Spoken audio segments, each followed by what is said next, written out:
ഗ്രൂപ്പിലെ മുഖ്യൻ ദിലീപ് ഇന്ന് രാവിലെ പുറത്തു വന്നൊരു വാർത്തയാണ്. ഈ വാർത്ത കേട്ടിട്ട് വലിയ അത്ഭുതങ്ങളൊന്നും തോന്നുന്നില്ല. കാരണം നമ്മൾ നേരത്തെ ഊഹിച്ച കാര്യം തന്നെയാണ്. 5-6 വർഷങ്ങൾക്ക് മുമ്പ് തന്നെ ഇവരുടെയൊക്കെ തനി നിറം എന്താണ് എന്നുള്ളത് കേരളത്തിലുള്ള ഒട്ടുമിക്ക മലയാളികളും മനസ്സിലാക്കിയിട്ടുള്ള കാര്യമാണ്. പക്ഷെ തനിനിറം പുറത്തു വന്നിട്ടും ഇവരെ ഇപ്പോഴും തലയിൽ ഏറ്റിക്കൊണ്ട് നടക്കുകയാണ്. ഏട്ടാന്നും അനിയാന്നും ഒക്കെ പറഞ്ഞുകൊണ്ട് അവർക്ക് പിന്നെയും സിനിമകൾ കിട്ടുന്നു, പിന്നെയും സിനിമയിൽ അഭിനയിക്കുന്നു, പ്രശസ്തിയും പണവും ഒക്കെ ഇഷ്ടം പോലെ പിന്നെയും പിന്നെയും വന്നുകൊണ്ടിരിക്കുന്നു. അത് എന്തുകൊണ്ടാണ് എന്നുള്ള കാര്യത്തിൽ മാത്രം എനിക്ക് ഒരു ഐഡിയയും ഇല്ല. അപ്പൊ ഈ വാർത്തയ്ക്കകത്ത് പറയുന്നത് 2017 തുടക്കം വരെ പവർ ഗ്രൂപ്പിനെ നയിച്ചുകൊണ്ടിരുന്ന ലീഡിംഗ് ഫോഴ്സ് ആയിരുന്നു ദിലീപ് എന്ന്.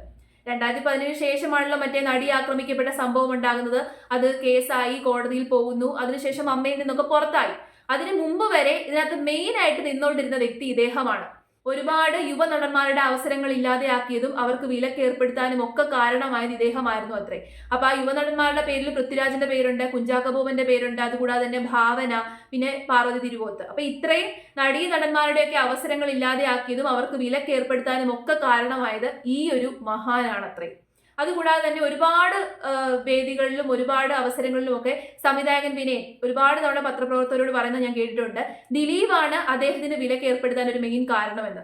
അത് ഈ പറയുന്ന ഈ ഒരു പ്രമുഖ നടന് വല്ലാത്ത രീതിയിലുള്ള ആനപ്പകയാണെന്നും അത് തീർക്കാൻ വേണ്ടിയിട്ട് ഏതറ്റം വരെ പോകാൻ അയാൾ തയ്യാറാകുമെന്നും ഒരുപാട് ആൾക്കാർ ഇങ്ങനെ സംസാരിക്കുന്നത് ഞാൻ കേട്ടിട്ടുണ്ട്. ഒത്തിരി വാർത്തകളിൽ പറയുന്നത് ഞാൻ കേട്ടിട്ടുണ്ട്. അപ്പൊ ഏതായാലും ഇങ്ങനൊരു വാർത്ത പുറത്തു വന്നതുകൊണ്ട് ഈ വ്യക്തിക്കൊക്കെ എന്തെങ്കിലും പ്രശ്നം ഉണ്ടാകുമെന്ന് എനിക്ക് തോന്നുന്നില്ല. കാരണം വലിയൊരു കേസ് ഉണ്ടായതാണ്. ഒരു സഹപ്രവർത്തകയെ ക്രൂരമായിട്ട് ഉപദ്രവിക്കുകയാണ്, ഫിസിക്കലി മെന്റലി. അതിന് ഗൂഢാലോചന നടത്തുന്നു, ആൾക്കാരെ ഏർപ്പെടുത്തുന്നു, അവരെ തട്ടിക്കൊണ്ടു പോകുന്നു. നമ്മൾ കേട്ടതാണ് ആ കേസിനകത്ത് എന്തൊക്കെയാണ് നടന്നതെന്ന്. അത്രയും ഉണ്ടായിട്ട് അതിന് തെളിവുകൾ പുറത്തു വന്നിട്ട് കേസായി ജയിലിൽ വരെ കിടന്നിട്ടും ഇപ്പോഴും അവർക്ക് ഒരു കുഴപ്പവുമില്ല, ഒരു കൂസലുമില്ലാതെ നടക്കുന്നു. ഞാൻ ഒരു തെറ്റും ചെയ്തിട്ടില്ല, ഞാനാണ് ഏറ്റവും വലിയ മഹാൻ, ഞാനാണ് ഏറ്റവും വലിയ ആൾക്കാരെ എന്ന് പറഞ്ഞ് നടക്കുന്നുണ്ട്. അതിന് കാരണം എന്താണെന്നറിയാമോ? ഇപ്പോഴും ജനങ്ങൾ ഏട്ടാ ഏട്ടാ എന്ന് പറഞ്ഞുകൊണ്ട് തലയിൽ വെച്ചുകൊണ്ട് നടക്കുന്നത് കൊണ്ട്. ഇത്രയും വൃത്തികെട്ട നികൃഷ്ട ചിന്താഗതിയുള്ള ആൾക്കാരെയൊക്കെ പിന്നെയും തലയിൽ ചുമക്കാൻ ആൾക്കാരുള്ളത് കൊണ്ടാണ് പിന്നെ ഇവർക്ക് പണവും പ്രശസ്തിയും വന്നുകൊണ്ടിരിക്കുന്നത്. തെറ്റ് ചെയ്തു എന്ന് ഉറപ്പുള്ളവരാണ്, നമുക്കറിയാം തെറ്റ് ചെയ്തു, നമുക്ക് ഉറപ്പാണ്, തെളിവുകളുണ്ട്, ജയിലിൽ കിടന്നതാണ്, ഇപ്പോഴും കോടതിയിൽ കേസ് നടന്നുകൊണ്ടിരിക്കുകയാണ്.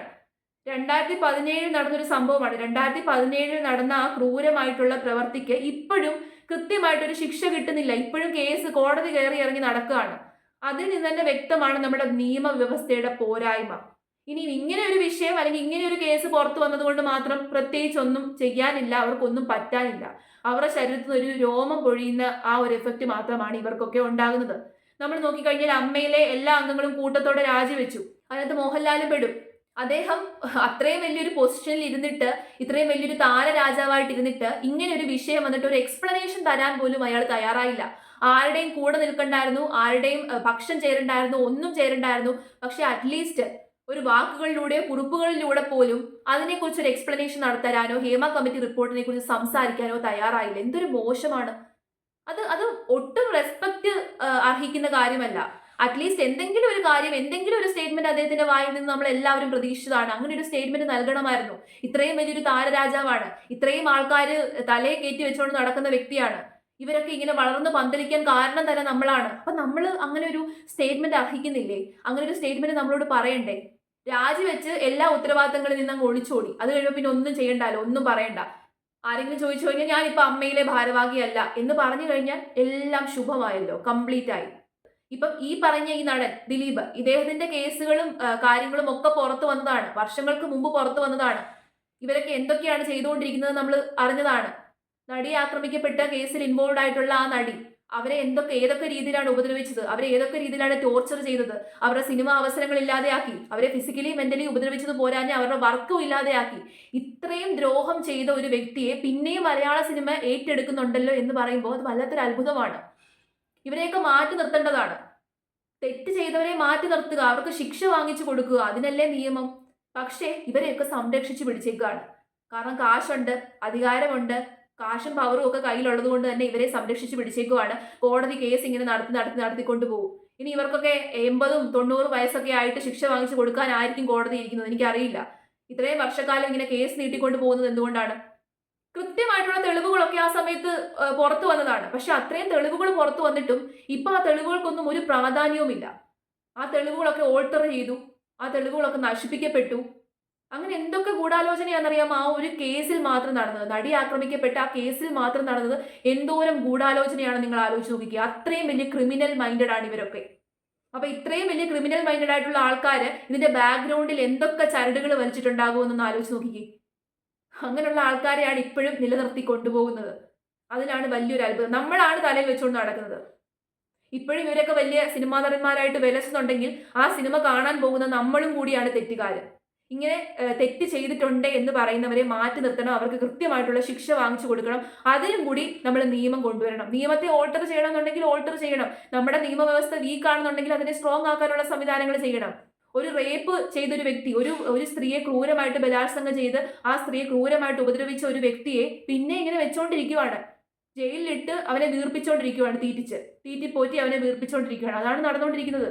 ഇപ്പൊ നടി ആക്രമിക്കപ്പെട്ട കേസിലും അതേ സംഭവമാണ് തുടർന്നുകൊണ്ട് പോകുന്നത്. ഇതൊരു തുടർ സംഭവമായിട്ട് ഇനി വർഷങ്ങൾ കൊണ്ടുപോകും. അവസാനം ചിലപ്പോൾ നമുക്കിനി ഇതിന്റെ വിധിയൊക്കെ കേൾക്കാൻ പറ്റുന്നത് 2050 ആയിരിക്കും. അതുവരെ ഇങ്ങനെ കേസും കോടതിയുമായിട്ട് ഇങ്ങനെ മുന്നോട്ട് പോകും. ഇവർക്കൊന്നും ശിക്ഷയും കിട്ടത്തില്ല. ഇവരൊക്കെ നല്ലവരായിട്ട് സിംപിളന്മാരായിട്ട് വിലസി നടക്കും. ഇപ്പം സിനിമയിൽ സ്ത്രീകൾക്ക് മാത്രമാണ് പ്രശ്നം അനുഭവിക്കുന്നത് ഞാൻ പറയത്തില്ല, പുരുഷന്മാരും അനുഭവിക്കുന്നുണ്ട്. ഇപ്പൊ പൃഥ്വിരാജിന്റെ കേസ് പറഞ്ഞു, പൃഥ്വിരാജിനെ വിലക്കാൻ കാരണം ഇവരാണ്. അപ്പൊ സ്ത്രീകൾ മാത്രമല്ല പ്രശ്നം അനുഭവിക്കുന്നത്, പുരുഷന്മാരും പ്രശ്നങ്ങൾ അനുഭവിക്കുന്നുണ്ട്. യുവതാരങ്ങളൊക്കെ തന്നെ ഈ പ്രശ്നം അനുഭവിക്കുന്നുണ്ട്. അതിനൊരു വേറൊരു റീസണും കൂടെ ഉണ്ട്. ഇവരൊക്കെ ഭയങ്കര വിധേയത്വം കാണിക്കുവാണ്, ഭയങ്കര ഭവ്യത കാണിക്കുകയാണ്. റെസ്പെക്ട് കൊടുക്കേണ്ടടുത്ത് മാത്രം നമ്മൾ റെസ്പെക്ട് കൊടുക്കുക. ഇവരൊക്കെ വലിയ ലെജൻസ് ആയിരിക്കും, ഇവരൊക്കെ വലിയ ടോപ്പിലിരിക്കുന്ന ആൾക്കാരായിരിക്കും. പക്ഷേ ഇവരൊക്കെ ചെയ്യുന്ന കാര്യങ്ങളും പ്രവർത്തിക്കുന്ന കാര്യങ്ങളും ഒക്കെ അംഗീകരിച്ചു കൊടുക്കാതിരിക്കുക, എല്ലാം അങ്ങ് അംഗീകരിച്ചു കൊടുക്കാതിരിക്കുക. റെസ്പെക്ട് കൊടുക്കേണ്ടടുത്ത് മാത്രം കൊടുക്കുക. ഒരുപാട് ഭവ്യതയും ഒരുപാട് പ്രെയർ പോലെ അങ്ങ് ഓച്ചാനിച്ച് നിന്ന് കഴിഞ്ഞാൽ അവരൊക്കെ നമ്മുടെ തലയിൽ കയറുന്നിറങ്ങും. അപ്പൊ എല്ലാവരും മനസ്സിലാക്കേണ്ട ഒരു കാര്യം, നോ പറയേണ്ടടുത്ത് നോ പറയുക. ഇങ്ങനെയുള്ള കാര്യങ്ങൾ, ഇങ്ങനെയുള്ള ടോർച്ചറിങ് നമുക്ക് ഉണ്ടായി കഴിഞ്ഞാൽ അപ്പൊ തന്നെ വന്ന് തുറന്നു പറയുക. ഇപ്പൊ ഹേമ കമ്മിറ്റി റിപ്പോർട്ട് നടന്നത് അങ്ങ് 2009 വരെ നടന്ന സംഭവമാണെന്നൊക്കെ പറഞ്ഞ ആൾക്കാർ തുറന്നു പറയുന്നുണ്ട്. അന്നേരം എന്താണ് ഇവരുടെ വായിൽ നാക്കില്ലായിരുന്നോ? അപ്പൊ നടക്കുന്ന സംഭവം അപ്പൊ തന്നെ തുറന്നു പറയുക. തെളിവുകൾ ശേഖരിക്കാൻ പറ്റുമെങ്കിൽ മാക്സിമം തെളിവുകൾ ശേഖരിച്ച് വന്ന് തുറന്നു പറയുക. നോ പറയേണ്ടടുത്ത് നോ പറയുക. അത് ആണായാലും പെണ്ണായാലും നോ പറയേണ്ടടുത്ത് നോ പറയുക. നമ്മളെ ടോർച്ചർ ചെയ്യാൻ വരുന്നുണ്ട് എന്ന് മനസ്സിലാക്കി കഴിഞ്ഞാൽ പിന്നെ അവിടെ നിൽക്കാതെ ഇരിക്കുക. ഇപ്പോഴത്തെ സാഹചര്യത്തിൽ വലിയ താരപദവി ഒന്നും വേണ്ട സിനിമ വിജയിക്കാൻ വേണ്ടി. കഥ നല്ലതാണോ, അഭിനയം നല്ലതാണോ, ആൾക്കാരെ പിടിച്ചിരുത്തുന്ന കഥയാണോ, ഉറപ്പായിട്ട് സിനിമ വിജയിക്കും. അതായത് മോഹൻലാലിന്റെയും മമ്മൂട്ടിയുടെ ലേബല് മാത്രം മതിയായിരുന്നു പണ്ട് സിനിമ വിജയിക്കാൻ. ഇപ്പൊ അതിന്റെ ആവശ്യമില്ല. അങ്ങനെ പ്രമുഖന്മാരായിട്ടുള്ള നടന്മാരും നടിമാരും ഒന്നും വേണമെന്നില്ല സിനിമ വിജയിക്കാൻ. സിനിമ നല്ലതാണോ, കഥ നല്ലതാണോ, ആൾക്കാർ കാണാൻ കാണും, ഉറപ്പായിട്ടും തിയേറ്ററിൽ ആൾ വരും, ഉറപ്പായിട്ടും ആ സിനിമ വിജയിക്കുക തന്നെ ചെയ്യും. മുമ്പത്തെക്കാട്ടിലും ഒരുപാട് അവസരങ്ങൾ ഇപ്പൊ മലയാള സിനിമയിലുണ്ട്. പണ്ട് നിലനിന്ന് പോന്നിരുന്ന കുറെ സ്റ്റീരിയോ ടൈപ്പുകളുണ്ട്, സോ കോൾഡ് സ്റ്റീരിയോ ടൈപ്പുകൾ, അതൊക്കെ ഇപ്പൊ മാറി മറിയുന്നുണ്ട്. അപ്പം അതിനോടൊപ്പം തന്നെ നമ്മളും മാറാൻ തയ്യാറാകണം. നമ്മളും ഇതിനൊക്കെ എതിർത്ത് നിൽക്കണം, പ്രതികരിച്ച് നിൽക്കണം. അങ്ങനെ പ്രതികരിച്ചു കഴിഞ്ഞാൽ, എല്ലാവരും കൂടി പ്രതികരിച്ചു കഴിഞ്ഞാൽ ഉറപ്പായിട്ടും അതൊരു മാറ്റം ഉണ്ടാകുക തന്നെ ചെയ്യും.